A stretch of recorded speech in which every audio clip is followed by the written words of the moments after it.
Tonight, someone is going to get married. Someone else is going to download a dating app for the fourth time and delete it by morning. We have more ways to find a partner than any humans who have ever lived. And we are lonelier than any humans who have ever lived. For 300,000 years, your ancestors had no apps, no algorithms, no way to meet a stranger from another city. They had a fire, a camp of 50 people, and maybe 3 viable options. That's it. And the human race didn't just survive that, it thrived. It built language and art and civilization, all while finding love in the dark with almost no one to choose from. So how did ancient humans actually find a partner? Let's start with the most important fact. Your ancestors didn't have options. Not like you do, not even close. For most of human prehistory, you lived in a band of roughly 25 to 50 people. That was your entire world. Not your neighborhood, not your city, your entire world. Everyone you had ever met, everyone you would ever meet, everyone who would be at your fire tonight and at your fire 10 years from now. Of those 50 people, roughly half were the wrong sex. Of the rest, many were relatives. Of what remained, a large portion were the wrong age. By the time you filtered down to people who were genuinely available, you had maybe 2 or 3 options. 4 if you were lucky.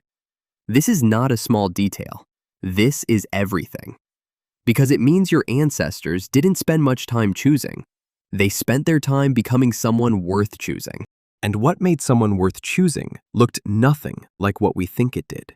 We have a story we tell ourselves about ancient attraction. The strongest man wins. The most beautiful woman is claimed. Muscles and cheekbones. It fits neatly on a cave painting. It's also almost completely wrong. In 2016, anthropologist Christopher von Ruden published research on the Chamane, a forager society in Bolivia whose daily life closely mirrors the bands your ancestors lived in for hundreds of thousands of years. He wanted to know what actually predicted a man's reproductive success, not what people assumed, what the data showed. It wasn't size. It wasn't fighting ability. It wasn't even hunting skill, though that helped. The single biggest predictor was how much other people liked him, how much he was trusted, whether he was the kind of person the camp wanted around when things went wrong. The technical term is pro-social dominance. In plain language, it means this: the men who had the most children were not the toughest men in the camp. They were the most useful, the most generous, the ones who made the group stronger just by being in it. Your ancestors weren't trying to be feared. They were trying to be needed. Now here's where it gets more complicated, because that's only half the picture. For most of the 20th century, scientists had a story about women in ancient mating. Women waited, men competed, women picked the winner. Clean theory.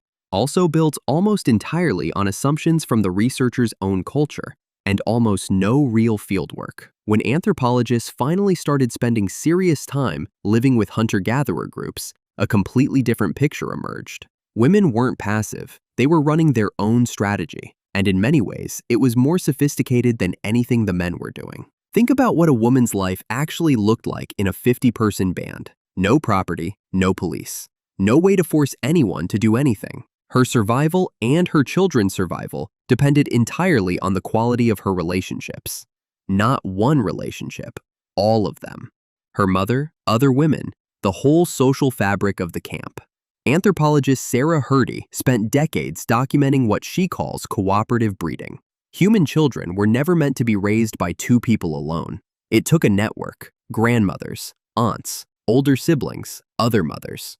The whole band was the child-rearing system, which means a woman choosing a partner wasn't just choosing him, she was choosing everything he came with. His relationships, how the camp treated him, whether his family would become her family, whether people would feed her children when she was sick, or look the other way. She wasn't reading him, she was reading the room.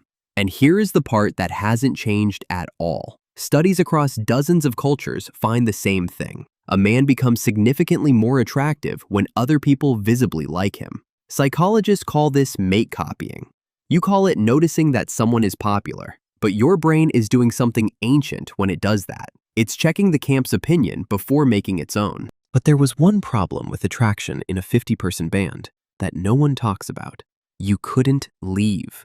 If you made a move and it went wrong, you still had to eat dinner next to that person, travel with them, trust them with your life when something dangerous came close at night. A bad approach wasn't embarrassing. It was potentially a disaster you'd be living inside for years.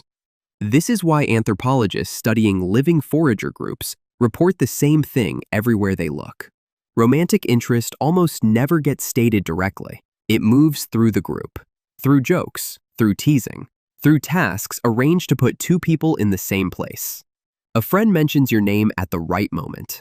Someone laughs a certain way. The camp engineers the situation so that no one has to risk anything alone. The camp always knew before you did. The camp was always the matchmaker. And marriage, when it happened, wasn't a private decision. It was a negotiation between families, sometimes between entire camps. Because a marriage wasn't just two people joining, it was two networks forming an alliance. Shared food, shared defense, information about water and animals and weather. A marriage was a trade agreement, signed in biology and witnessed by everyone. When it worked, it held through things no contract ever could. Two camps that had been strangers became one family. That bond survived drought, loss, decades of hard seasons. When it didn't work, people left, simply and without shame. Anthropologist Kim Hill studied the ache of Paraguay and found that adults averaged around 12 marriage partners across a lifetime. Not affairs, marriages. Sequential, open, and completely accepted.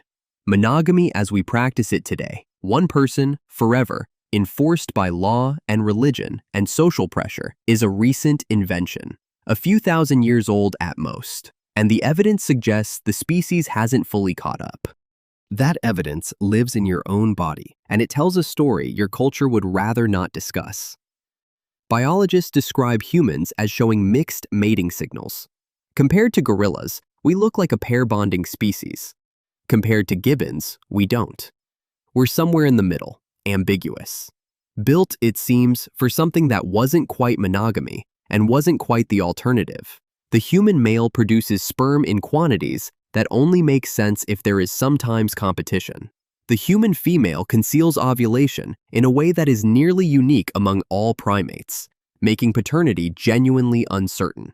Some researchers argue this was protective. In a band where every man thought he might be the father, every man had a reason to help with the children. Your ancestors weren't operating inside your moral framework. They were operating inside their ecosystem. And their ecosystem rewarded arrangements that kept the whole group invested in every child's survival. This isn't comfortable to sit with, but your body has been sitting with it for 300,000 years. And here is what that world gave your ancestors that ours doesn't. Certainty. Not certainty about who the right person was, certainty about who was real. In a 50-person band, there was no performance, no profile, no version of yourself you could curate and present to someone who didn't already know you.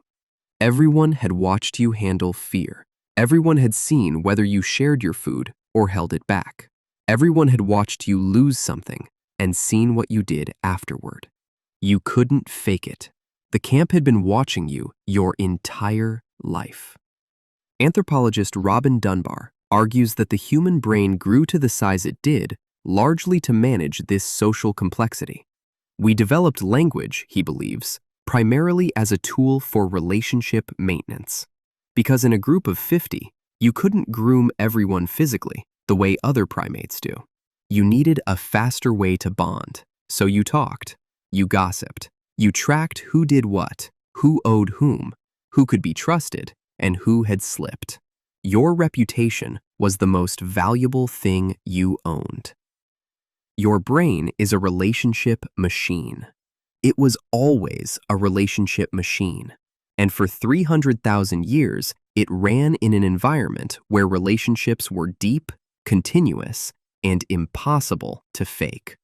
Now it runs on a phone, parsing a stranger's face in 3 seconds, trying to extract in a swipe what used to take years of shared living to know. No wonder it feels impossible. It is impossible. You are running the most sophisticated social software ever built on hardware that was never designed for this. Here is what your body is actually looking for, even if your brain has forgotten. Not a match, a witness. Someone who has seen you in your worst moments and stayed. Someone the people you trust also trust. Someone who makes you more capable, not just more comfortable. Someone whose presence in your life makes the people around you better too. You feel that pull when you meet someone new and immediately want to know what your closest friends think of them. You feel it when attraction grows slowly, through time and proximity and shared difficulty, rather than arriving all at once from a photograph. You feel it when you find yourself trusting someone more after watching how they treat a stranger, not because of anything they said to you. That is the ancient system still running, still checking the camp's response, still building something slowly because it learned, over hundreds of thousands of years, that slow was the only kind that lasted. Your ancestors didn't have a choice. They had to live with the people they loved and love the people they lived with. There was no opting out, no next option, no fresh start in a new city with a new profile. There was just the fire and the people around it, and the long, slow work of becoming someone those people could count on. They didn't find partners. They became the kind of person a partner was possible with. And generation after generation, in the dark, in the cold, with almost no one to choose from and everything on the line, it worked.